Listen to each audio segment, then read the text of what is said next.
रत्नागिरी जिल्ह्यातल्या बोरघरमध्ये हा मार्ग ठप्प झालाय। बोरघरच्या बसस्टॉपवर नदीचं पाणी आल्यानं रस्त्यावर आलं आणि त्यामुळे वाहतूक बंद करण्यात आली आहे।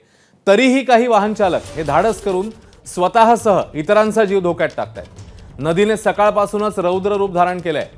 यामुळे महामार्ग शेजारी असणाऱ्या गावांमध्ये जाणारे बरेचसे पूल हे सकाळपासूनच पाण्याखाली गेले। कोकणामध्ये जोरदार पावसाने हजेरी लावलेली आहे आणि त्याच्यामुळे आता मुंबई गोवा महामार्ग हा वाहतुकीकरता ठप्प झालाय। आपले प्रतिनिधी स्वप्नील घाग आता आपल्या सोबत आहेत। स्वप्नील, या वाहतुकीची आणि आत्ताची पावसाची नेमकी काय स्थिती आहे?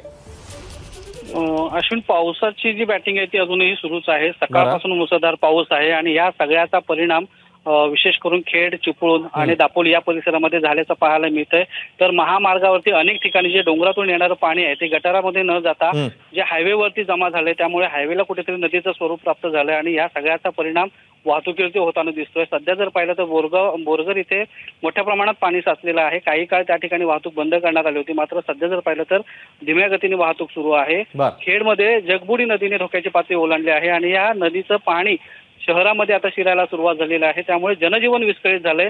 चिपळूणमधल्या वाशिष्ठी नदीने इशारा पातळीवरती आहे आणि त्यामुळे नाईक कंपनी परिसर असेल किंवा चिंचनाका परिसर असेल, ह्या संपूर्ण परिसरामध्ये आता हळूहळू पाणी शिरायला सुरुवात झालेली आहे। पावसाचा जोर जर वाढला तर चिपळूण आणि खेडमध्ये पूर परिस्थिती निर्माण होऊ शकते आणि या सगळ्याचा परिणाम व्यापारी असतील किंवा नागरिक असतील याच्यावरती बसण्याची शक्यता आहे। प्रशासन या सगळ्यावरती लक्ष ठेवून आहे आणि एनडीआरएफच्या टीम ज्या आहेत त्या चिपळूण शहरातील विविध ठिकाणी तैनात करण्यात आलेल्या आहे। खेडमध्ये देखील प्रशासन सज्ज आहे। वेळोवेळी नागरिकांना सतर्कतेचा इशारा देण्यात येतोय आणि वारंवार सांगितलं जात आहे की जर आवश्यकता असेल तरच घराच्या बाहेर पडा, अन्यथा घराच्या बाहेर पडू नका। पावसाचा जोर वाढला तर पूर परिस्थिती ही आणखीन बिकट होऊ शकते। अश्विन, धन्यवाद स्वप्नील या माहितीबद्दल। नमस्कार। मन शुद्ध तुझं ही वेगळ्याच प्रकारची मालिका तुम्हा सगळ्यांना खूप आवडली होती। याचा दुसरा सीझन कधी येणार अशी विचारणा झाली। प्रतीक्षा संपली आहे मित्रांनो। येतोय मन शुद्ध तुझचा दुसरा सीझन। होई मन शुद्ध तुझं।